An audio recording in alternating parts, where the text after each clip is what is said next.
Ονομάζομαι Φραγκίσκος Δασκαλάκης, γεννήθηκα σε ένα ημιορεινό χωριό στο Μεταξοχώρι. Έχω δική μου οικογένεια, είμαι παντρεμένος, μένω εδώ στο Ηράκλειο και έχω 2 παιδιά, 2 κόρες. Αυτή τη στιγμή εργάζομαι οδηγός τουριστικών λεωφορείων, ενώ ταυτόχρονα ασχολούμαι και με το ραδιόφωνο που βρισκόμαστε εδώ τώρα, στον Κρήτη FM 100,3. Ξεκίνησα ραδιόφωνο πριν από 12 χρόνια, χωρίς να έχω τελειώσει κάποια σχολή, απλά ήμουν μουσικός παραγωγός.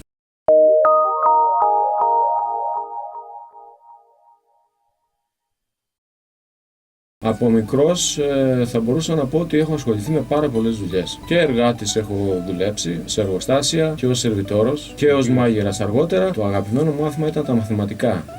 Ήμουνα πάρα πολύ καλός στα μαθηματικά και ακόμα και ως τώρα έχω απίστευτη μνήμη στους αριθμούς. Ξεκινώντας το δημοτικό, νομίζω ότι ίσως αυτό έπαιξε το ρόλο του. Είχα δασκάλους οι οποίοι ήταν πολύ αυστηροί. Υπήρχε τότε το ξύλο, να θυμίσω.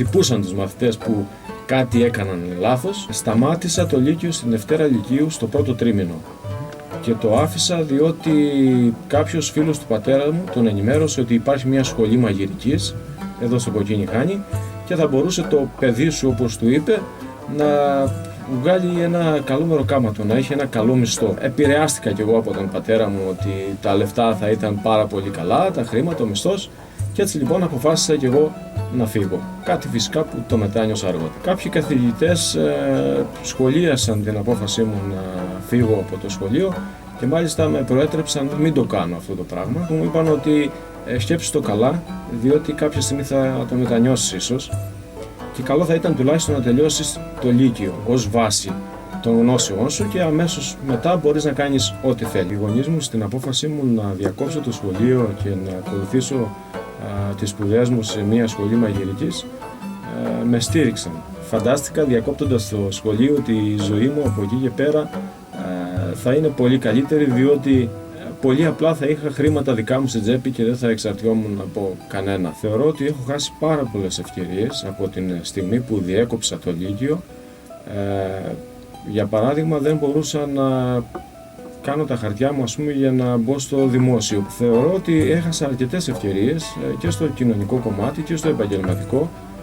Θα μπορούσα δηλαδή τελειώνοντας το Λύκειο να έχω προχωρήσει σε κάποια άλλη σχολή. Είχα προϋπηρεσία 12 χρόνια στα ραδιόφωνα ως μουσικός παραγωγός και θέλοντας να τελειώσω την σχολή δημοσιογραφίας μου απήντησαν οι υπεύθυνοι ότι δεν μπορώ να καταθέσω καν τα χαρτιά μου διότι πολύ απλά δεν έχω απολυτήριο Λυκείου.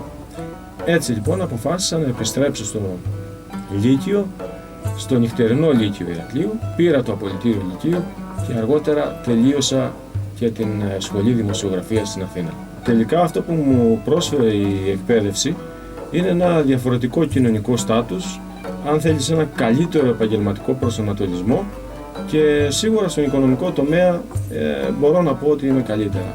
Το πρώτο μου μέλημα είναι να περάσω καλά με την οικογένειά μου, τη γυναίκα μου και τα παιδιά μου. Ασχολούμαι με την μουσική, παίζω μαντολίνο, με την κριτική μουσική κυρίως και είναι και αυτή μια διέξοδος, αν θέλεις, σε περιπτώσεις ή σε κάποιες φάσεις της ζωής μου που δεν αισθάνομαι καλά, είμαι λίγο στεναχωρημένος, αλλά ακόμα και διάθετος να είμαι, εκφράζομαι μέσα από την μουσική και αυτό νομίζω ότι με βοηθάει πάρα πολύ.